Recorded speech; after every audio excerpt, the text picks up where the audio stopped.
May 20th, 1941. 8 o'clock hours. Maleme Airfield, Western Crete. The Mediterranean sun had already risen high enough to burn through the early haze. Along the ridges above Maleme, soldiers of the Australian 207th Battalion lay in shallow scrapes carved into dry earth and stone. Olive trees offered little cover. Dust clung to uniforms stiff with sweat and weeks of retreat from mainland Greece. Below them stretched the airfield, a narrow strip of ground pressed between the Tavronidis River and the sea. It looked exposed and fragile. Everyone knew it was important. Few understood how quickly it would become the center of a storm. For several minutes that morning, the sky was silent. No artillery, no aircraft, only the sound of wind moving through scrub and the distant surf along the Cretan coast. Then a low vibration began to roll across the horizon. At first, it sounded like distant thunder. Some men shaded their eyes and stared north. The vibration grew louder, steadier, mechanical.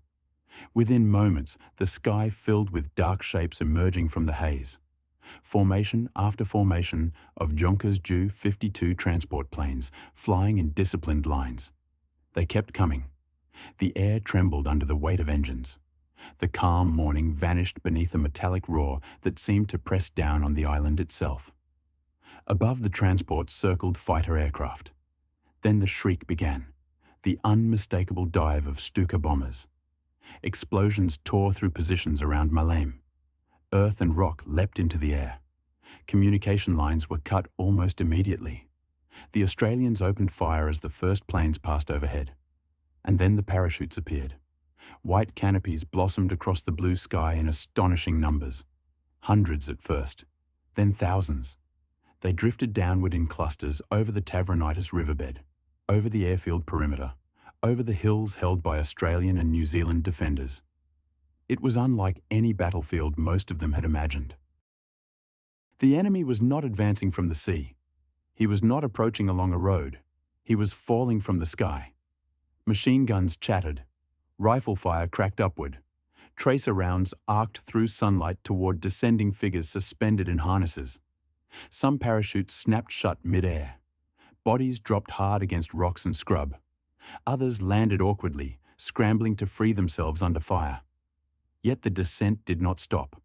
Wave after wave drifted down. This was the first large-scale airborne invasion in military history. Germany's Fallschirmjäger had been trained for such an assault, but never on this scale. Crete was the experiment. Maleme was the test. On the ridges above the airfield, Australian Bren gunners fired methodically. New Zealand riflemen along the perimeter shot at shapes swinging beneath silk canopies. Some soldiers later admitted they had never seen so many targets at once. But numbers mattered. For every paratrooper who fell, more replaced him. Within minutes, scattered German troops were landing in olive groves and dry riverbeds, disoriented but determined. Many carried only pistols and knives. Their heavier weapons descended separately in canisters. They were vulnerable in the open, yet their sheer presence across multiple points began to stretch the thin defensive lines. The defenders had been warned to expect an attack. Few had imagined this. Crete was the last Allied foothold in the eastern Mediterranean after the fall of Greece. If the island held, it threatened German supply lines and oil resources. If it fell, the Axis would dominate the region's air and sea routes. The stakes were not abstract. They were immediate.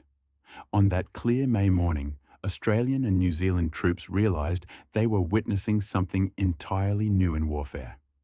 No textbooks had prepared them for an enemy descending in such numbers.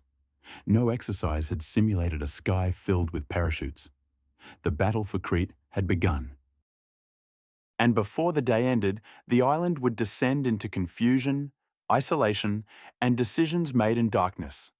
Decisions that would determine the outcome of the campaign. The paratroopers kept falling. Spring 1941. The Mediterranean theatre had shifted with alarming speed. In April, German forces moved through mainland Greece in less than 3 weeks. British and Commonwealth troops, already stretched from fighting in North Africa, were forced into a rapid evacuation. Ships carried tens of thousands south across the Aegean under constant air attack. Many arrived on Crete without heavy equipment. Artillery pieces had been abandoned. Vehicles were lost. Ammunition stocks were thin. By May, more than 50,000 British, Australian and New Zealand soldiers were scattered across the island. They were exhausted from retreat and reorganising under pressure. Crete, long considered secondary, suddenly became the last Allied position between Axis-controlled Europe and the Eastern Mediterranean. Its value was clear. From Crete, Allied aircraft could threaten sea lanes linking Greece, Libya and the Balkans. Airfields on the island lay within operational reach of the Romanian oil fields at Ploiești, which supplied much of Germany's fuel. The island also stood across the southern approach to the Aegean and the route toward the Suez Canal and the Middle East. If Crete remained in Allied hands, Germany's southern flank remained exposed. The German High Command understood this quickly. Adolf Hitler, preparing for the invasion of the Soviet Union, did not want an Allied base operating so close to vital resources. The Luftwaffe proposed a solution that was bold and risky. Operation Mercury, would rely almost entirely on airborne forces. General Kurt Student, commander of Germany's paratrooper arm, argued that Crete could be seized by dropping elite Fallschirmjäger directly onto key airfields. Once secured, transport aircraft would land reinforcements and heavy equipment. It would avoid the need for a large naval invasion, which was vulnerable to the Royal Navy. The plan required speed and surprise. German intelligence assessed that only around 5,000 demoralised British troops defended Crete. Reports suggested limited organisation and weak morale following the retreat from Greece. The estimate was wrong. Major General Bernard Freyberg, a New Zealand officer and veteran of the First World War, commanded more than 42,000 troops on the island. These included British units, the New Zealand Division, Australian battalions, Greek soldiers, and thousands of armed Cretan civilians. Yet numbers concealed weakness. The defenders lacked tanks.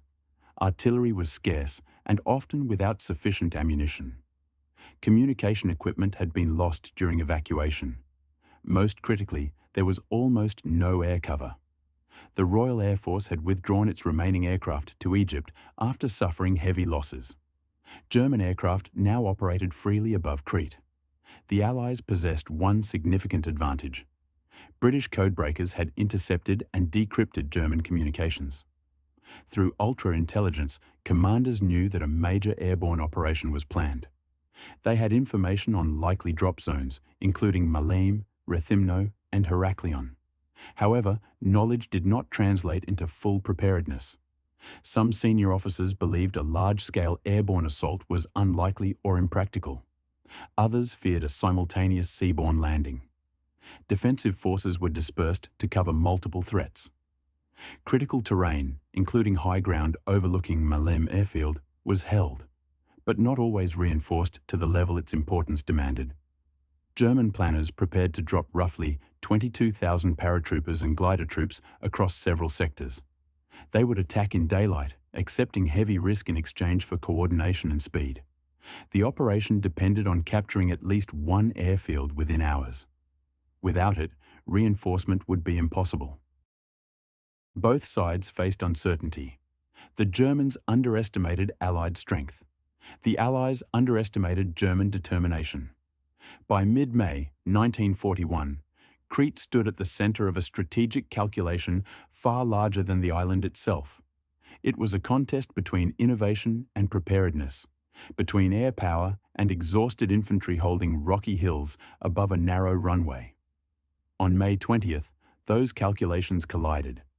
The result would reshape airborne warfare and leave lasting consequences for the war in the Mediterranean. Above Maleme airfield, responsibility rested on a few hundred men holding ground that could not easily be replaced. Lieutenant Colonel Leslie Allen commanded the Australian 27 Infantry Battalion. He was a veteran of the First World War, shaped by Gallipoli and the Western Front.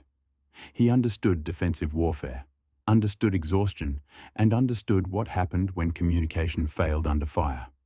Around 600 Australians were positioned across ridges and olive groves west and south of Maleme. Many were young volunteers from Victoria. Most were in their early 20s. They had already fought in North Africa and Syria. They were not inexperienced soldiers, but they were short of ammunition and heavy support.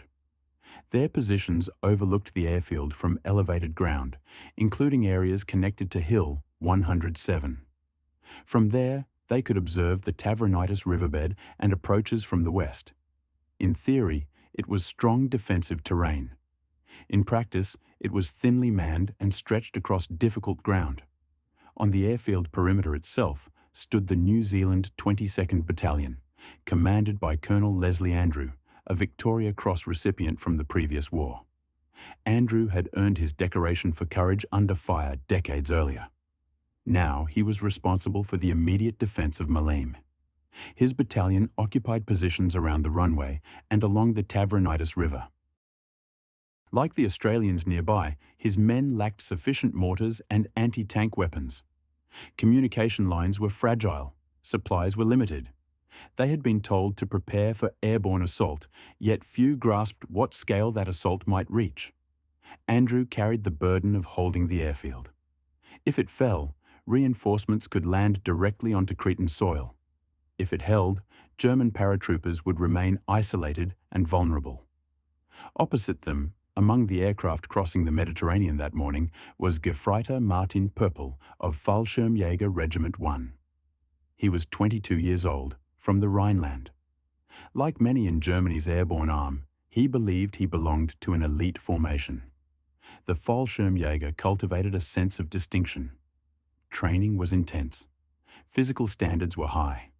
Volunteers considered themselves pioneers of a new form of warfare.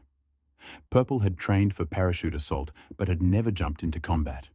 He carried an MP-40 submachine gun that would be dropped separately in a container. During descent, he would have only a pistol and knife. Doctrine prioritized mobility over immediate firepower. He and his comrades had been briefed that resistance on Crete would be limited. The island, they were told, was defended by scattered and demoralized troops. Capture of the airfields was expected within 2 days. He did not know that more than 40,000 Allied soldiers were waiting. He did not know that his drop zone lay beneath prepared defensive positions overlooking open ground. Beyond uniformed soldiers stood another force that would shape the battle. Cretan civilians. Thousands of local men, and some women, refused to stand aside.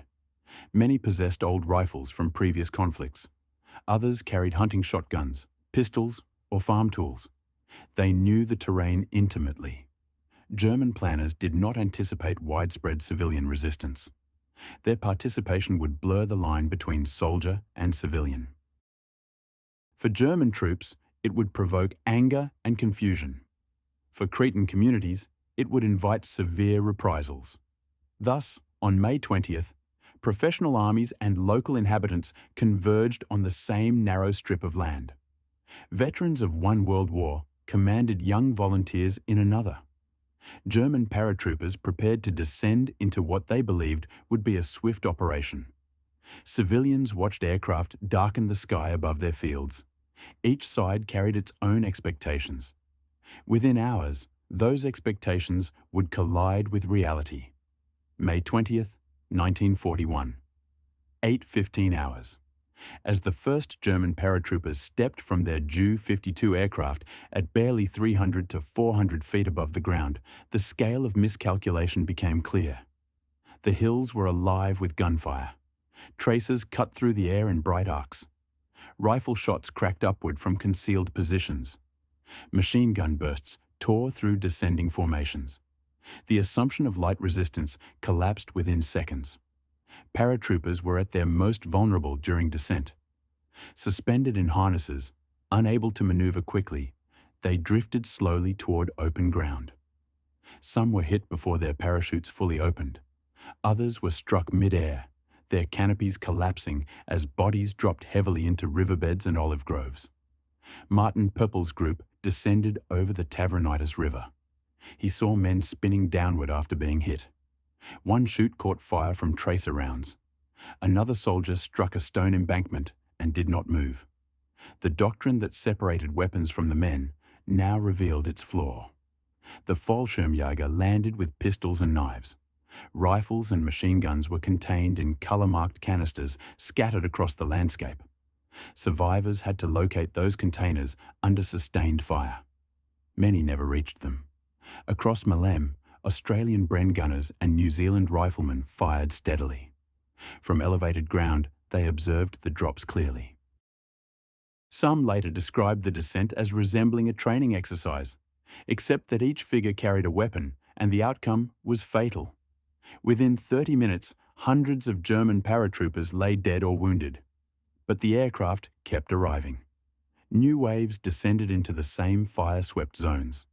Scattered survivors began to gather in small groups, crawling through irrigation ditches and behind stone walls. Once a few machine guns were recovered from canisters, isolated firefights erupted across the landscape. For the defenders, early success brought dangerous confidence. Reports circulated that the enemy was being destroyed in large numbers. Yet the drops continued. The sheer quantity of parachutes began to stretch defensive lines thin. Communication was already fragile. Radios were scarce. Telephone lines had been cut by bombing. Messages travelled by runners who risked crossing exposed terrain under air attack.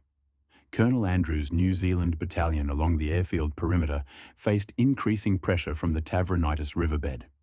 German assault groups, some equipped with light machine guns and flamethrowers, began probing positions. The core problem emerged clearly. Maleme airfield had to be held. If the Germans secured it, transport aircraft could land reinforcements, heavy weapons, and ammunition. Without that runway, the airborne force would remain isolated and likely destroyed. But ammunition among the defenders was limited. Units began rationing rounds. Some positions held fire to avoid revealing themselves to German aircraft circling overhead. The Luftwaffe dominated the sky. Any movement during daylight invited immediate strafing or bombing. Resupply was uncertain. The Royal Navy controlled surrounding waters but could not operate safely during the day due to constant air attack. Meanwhile, in Athens, General Kurt Student received alarming reports. Casualty estimates rose sharply. Entire sticks of paratroopers had been cut down before reaching the ground. At Rethymno and Heraklion, resistance proved stronger than anticipated. Objectives remained unsecured. By midday, none of the 3 primary airfields had been captured. Student faced a severe decision. He could commit remaining reserves to Malem, where small footholds existed near the Tavronidis bridge. Or he could concede that the operation had failed and risk annihilation of his airborne divisions. If Malem did not fall quickly, the invasion would collapse. As evening approached on May 20th, the battlefield fragmented into isolated engagements. German paratroopers fought in scattered pockets, low on ammunition, tending wounded without medical support. Allied defenders held key ground but lacked a clear picture of overall conditions. Cretan civilians entered the struggle in increasing numbers. Some attacked isolated German soldiers. Others guided Allied troops through terrain they knew intimately. These actions intensified the conflict beyond conventional lines. Both sides believed themselves near defeat. Yet neither possessed full information. Everything now centered on Hill 107 and the airfield below it. Whoever controlled that height by dawn on May 21st would control Malem. On the hill, communication with higher command faltered. Ammunition stocks dwindled. Reports suggested infiltration behind defensive lines. In darkness, decisions would be made, and those decisions would determine the fate of Crete. Night fell over Western Crete, with no clear sense of victory on either side. On Hill 107, Lieutenant Colonel Leslie Andrew faced a fragmented picture. Reports from forward companies suggested German infiltration behind his lines. Telephone connections were gone. Runners moved slowly through darkness, sometimes failing to return. Ammunition was running low. From multiple directions came the sound of scattered gunfire, which in the confusion suggested encirclement. Andrew had to decide whether to hold or withdraw. He believed his battalion risked isolation and destruction if surrounded. Around 2300 hours on May 20th, he ordered a withdrawal from Hill 107 to secondary positions further east. The movement was conducted without panic. Units disengaged carefully, pulling back through olive groves under cover of darkness.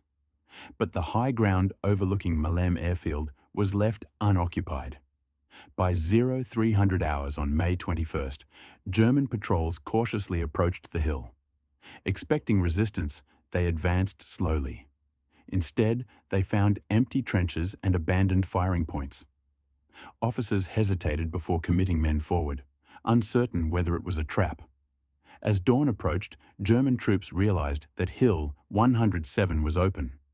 This single development altered the balance. At first light, German observers on the hill could look directly down onto Malemi airfield. Messages were sent urgently to Athens. General Kurt Student, aware that his airborne units were near collapse, made a decisive choice. He ordered every available Ju-52 transport aircraft to attempt landings at Malem, despite heavy risk. Shortly after 800 hours, the first transport approached the runway. Australian and New Zealand positions still held parts of the perimeter. Machine gun fire struck incoming aircraft. One Ju-52 crash-landed and burst into flames. Others came in low over the sea, landing on sections of runway or even nearby beaches. Some were destroyed on approach. Crews accepted extreme danger because reinforcement was the only path to survival. Transports piled onto the field, some damaged, some burning. Yet enough landed. By midday on May 21st, elements of the German 5th Mountain Division began arriving with heavier weapons and ammunition. Mortars were deployed. Defensive fire from Allied positions encountered increasing resistance. The tide was shifting. General Bernhard Freyberg, commanding Allied forces on Crete, recognized that Malem was now decisive. He ordered counterattacks to retake the airfield. However, units were scattered and exhausted. Communication breakdowns slowed coordination. Australian and New Zealand battalions moved in darkness toward positions that were no longer lightly held. During the night of May 21st to 22nd, Allied forces attempted to retake lost ground. Advancing through olive groves and rocky terrain, they encountered reinforced German positions supported by fresh troops. Fighting was close and confused. Bayonets and grenades were used at short range. Without artillery or air support, the attack lacked weight. By dawn, it had stalled. Malem remained in German hands. From May 22nd onward, the battle changed character. What had begun as an airborne gamble became a sustained advance by reinforced German forces. Allied units conducted fighting withdrawals eastward. Rearguard actions slowed pursuit. Australian elements executed disciplined ambushes before falling back again. The Luftwaffe maintained constant pressure during daylight hours. Any column on the move risked attack from above. Movement shifted to nighttime. Soldiers marched through mountain tracks and narrow passes, resting by day in concealment. Cretan civilians continued assisting Allied troops.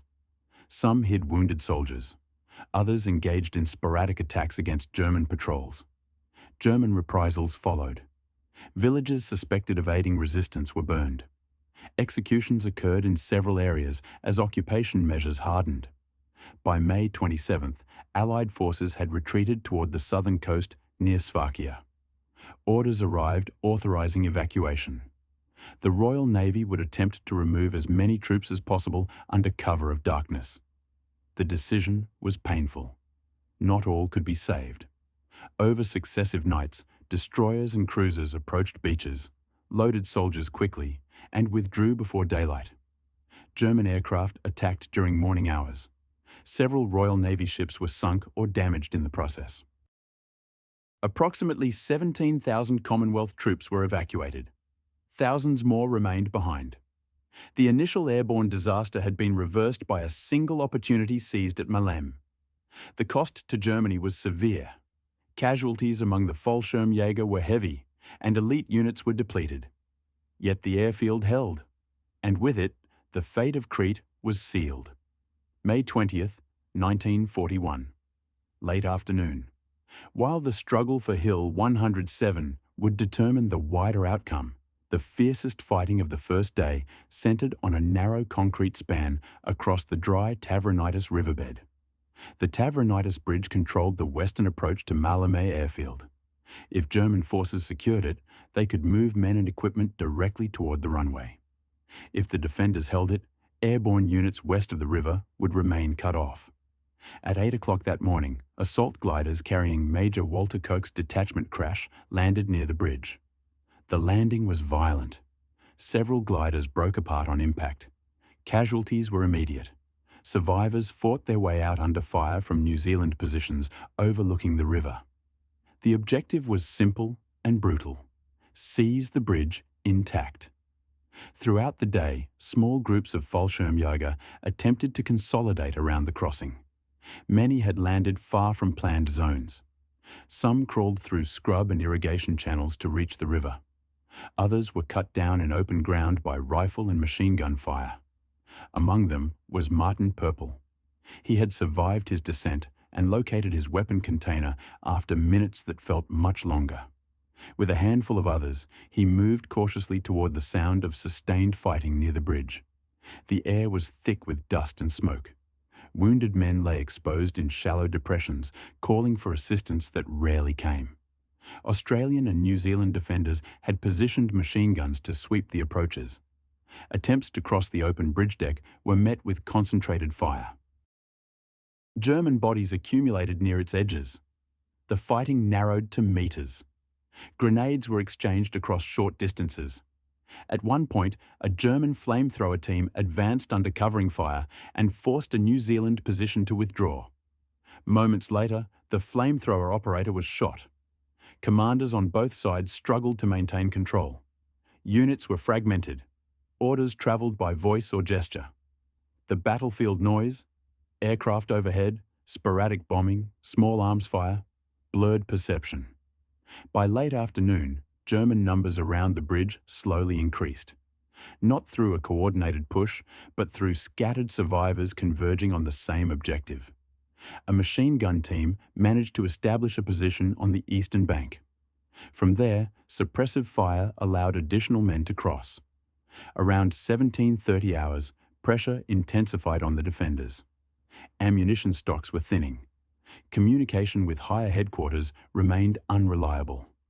New Zealand troops began adjusting their line to avoid encirclement. What had been a firm barrier became a contested foothold. By 1800 hours, German forces controlled the immediate bridge area. The cost was severe. Koch's assault detachment had suffered heavy casualties. Companies were reduced by half or more. The crossing had not been achieved through overwhelming strength, but through persistence and sacrifice. The tactical shift at Tavronitis fed into the broader crisis unfolding on Hill 107. As darkness approached, Lieutenant Colonel Andrew received fragmented reports of German infiltration and fighting near the river. The sense of isolation deepened. Gunfire echoed from multiple directions. Without clear information, it appeared that German forces were surrounding his positions. At 2300 hours, he ordered the withdrawal from Hill 107. There was no dramatic collapse. Units disengaged methodically. Trenches were abandoned in silence. The high ground was left empty. In the early hours of May 21st, German patrols discovered the absence of resistance. Officers hesitated before believing what they saw. By dawn, Fallschirmjäger stood on the summit, looking down at Malmö airfield.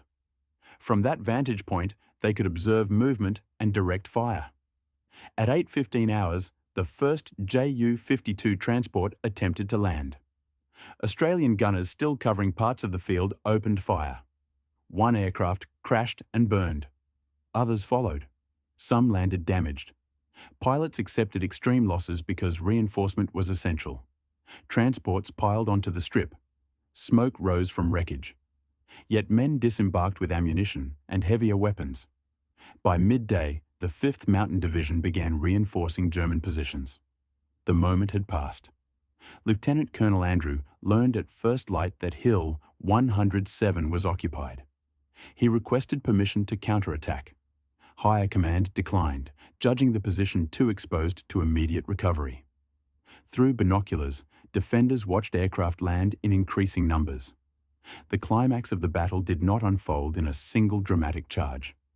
It occurred in decisions made under uncertainty, at a bridge contested metre by metre, and on a hill relinquished in darkness. From that point, the outcome was no longer in doubt. The battle for Crete had turned. June 1st, 1941. Before dawn. Royal Navy destroyers pulled away from the southern coast near Sfakia, their decks crowded with exhausted soldiers. The evacuation had taken place over several nights, conducted in darkness to avoid relentless German air attack. Engines strained as ships turned south toward Egypt. On the beaches, thousands remained. Many had fought rearguard actions to buy time for others. Among them were elements of the Australian 27th Battalion. They had withdrawn step by step across the island, through mountain tracks and narrow passes, delaying German advance wherever possible. When the final ships departed around 300 hours, roughly 5,000 Allied troops were left behind on the shore. At first light, German mountain troops approached to find organized groups awaiting capture. White flags were raised. The campaign was over. Allied losses were severe. More than 3,500 were killed and approximately 1,800 wounded. Around 12,000 were taken prisoner. The 2nd 7th Australian Battalion alone suffered over 200 casualties during the fighting and withdrawal. German losses were also heavy. Approximately 4,000 were killed or missing, and more than 2,500 wounded. Entire companies of Fallschirmjäger had been destroyed.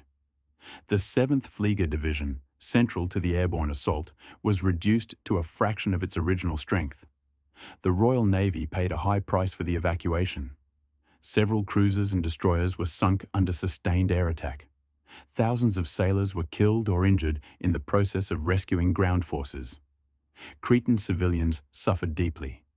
Estimates vary, but many hundreds, possibly more than 1,000, were killed during the battle and in reprisals that followed.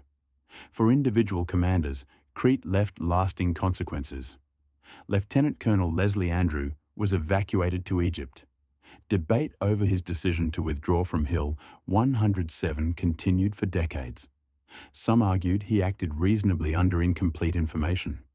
Others believed the ground could have been held. The historical record remains complex and unresolved.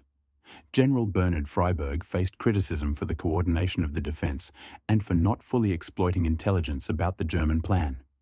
He continued to command New Zealand forces, yet the loss of Crete marked his record. General Kurt Student achieved his objective, but at extraordinary cost.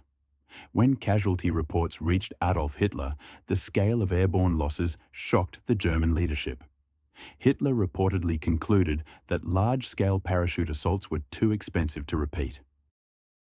No comparable strategic airborne operation was attempted again by Germany during the war. Crete itself became an occupied territory under harsh conditions. Civilian resistance did not end with surrender. Guerrilla actions persisted throughout the occupation. German reprisals were severe. Villages such as Kandanos were destroyed, their populations executed in retaliation for attacks on German troops. The cycle of resistance and punishment became a defining feature of the island's wartime history. Strategically, Germany secured the island and eliminated an Allied base in the eastern Mediterranean. Yet the operation delayed preparations for the invasion of the Soviet Union. Some historians argue that the weeks consumed in Greece and Crete contributed to the late start of Operation Barbarossa. For the Allies, Crete offered hard lessons. Airborne assault was shown to be both innovative and dangerously vulnerable. When Allied forces later conducted their own airborne operations in Sicily, Normandy, and the Netherlands, planners studied the events at Maleme carefully. The battle demonstrated that control of key terrain, especially airfields, could decide a campaign within hours. Today, Maleme Airfield stands quiet. German war graves lie on nearby slopes. The hills where paratroopers descended are covered with olive trees and wild grass. Visitors walk the ground where Australian and New Zealand soldiers once held defensive lines. The battle for Crete was not a simple story of victory or defeat. Germany won the island, but lost much of its elite airborne strength. The Allies lost the position, but preserved thousands of troops for future campaigns. Civilians paid a price that endured long after the armies moved on. In the end, the struggle turned on decisions made under uncertainty, at a bridge, on a hill, and in the darkness between them. The paratroopers fell from the sky. The defenders fought in confusion. And the consequences of those days in May 1941 extended far beyond the island itself.